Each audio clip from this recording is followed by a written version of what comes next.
Guests from across the world have gathered in the heart of Scotland for the Duke of Lennox's grand ball.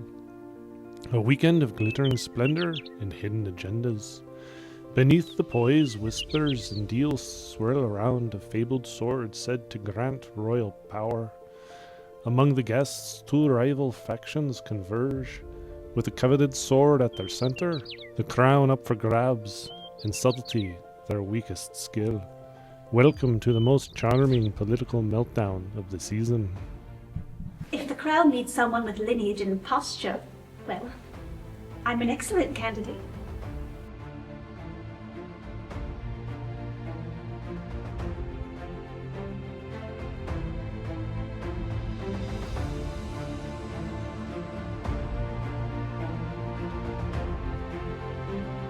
The Duke can throw a good ball. I give him that. Shame he could never throw support behind the women who can outright him. I asked him once, just once, to support my noble. I was once his confidant, or his muse, or maybe just his editor. Depends on who you ask, and how many glasses of brandy they've had. But the Duke loves a relic the way some men love a mistress. Close enough to boast, far enough to keep you guessing. The sword is not about history, it's leverage, power. He dangles it in front of Victoria to make her feel chosen, and the Templars to feel restless. We all see the game he's playing.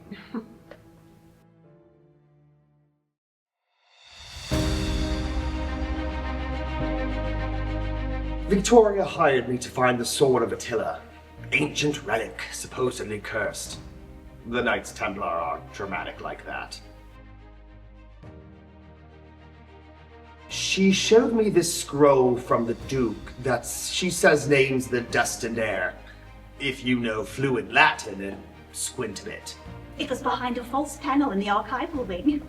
If the prophecy is real, it points to me. Or at least someone Victoria adjacent. I know the scroll she's talking about. The real one's in Charles' study, so not exactly what she thinks, but with a few edits to it, I could clarify some things. One magic sword, one prophetic scroll, and one me. It's quite the case.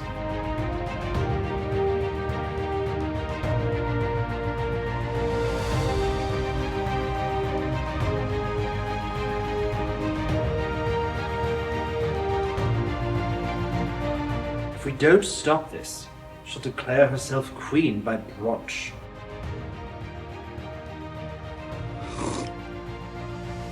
He chose her over his own family, and he's parading her around like he's already given her the crown. Meanwhile, I'm left with silence, scandal, and a seat near the hedge with bees.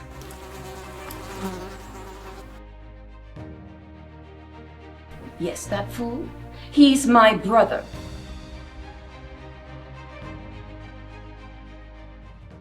So my husband's invitation was what? Misplaced by a courier pigeon. Strange.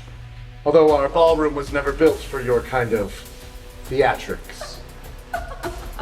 Says the man who teared up when his souffle collapsed at breakfast. You know exactly what I did to protect the family name. I did every...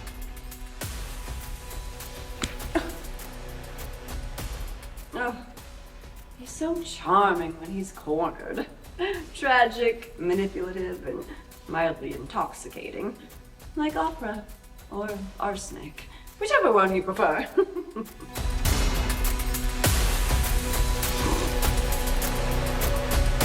Charles has broken sacred oaths. The sword belongs hidden, far from golden capes and prying eyes. My husband died protecting it, and the Duke swore the same vow. Nobody knew private tours and decorative maps were part of his plan. I half expected souvenir mugs.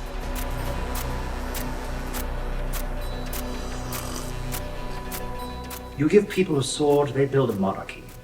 You give me a sword, I ignite a revolution.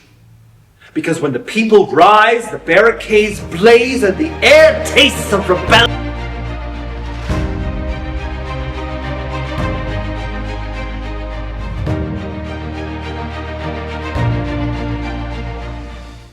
We've truly let things go too far. And he leads on that sword. He means well, which is tragic because he's always disastrously wrong.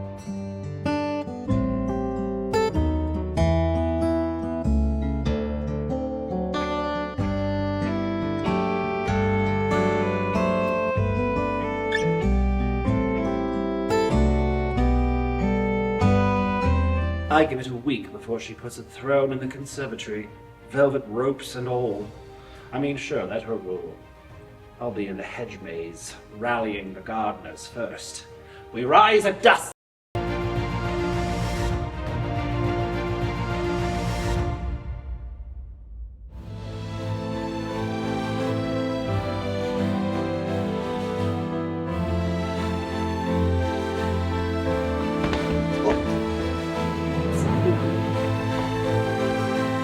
Impressive.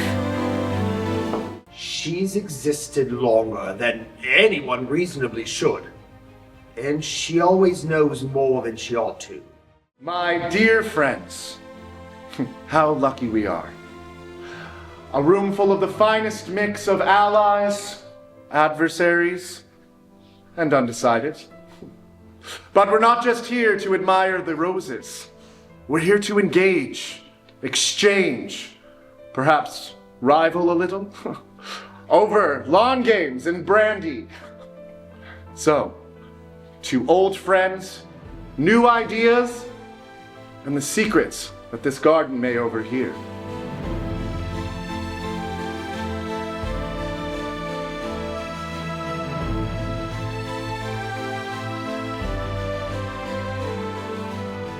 I've seen this dance before.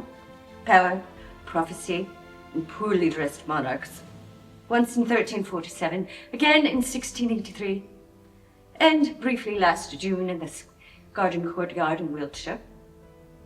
Sword is not a gift. It's a burden. One we sealed away for a reason. And naturally, the Duke has marked its resting place on commemorative napkins. No one sent me an invite, but here I am. Years ago, the Templars asked me to guard the truth and keep my questions to myself. And I did, for a while. Until I realized they were holding leverage, not history. So I left. Took a few souvenirs, maps, letters, nothing dramatic, just the location of the sword. The Freemasons want a symbol. The Templars want control. And no, I'm not telling the Freemasons either. Especially not at a party with string quartets and finger food. They'll all learn what happens when you treat a legend like a ladder.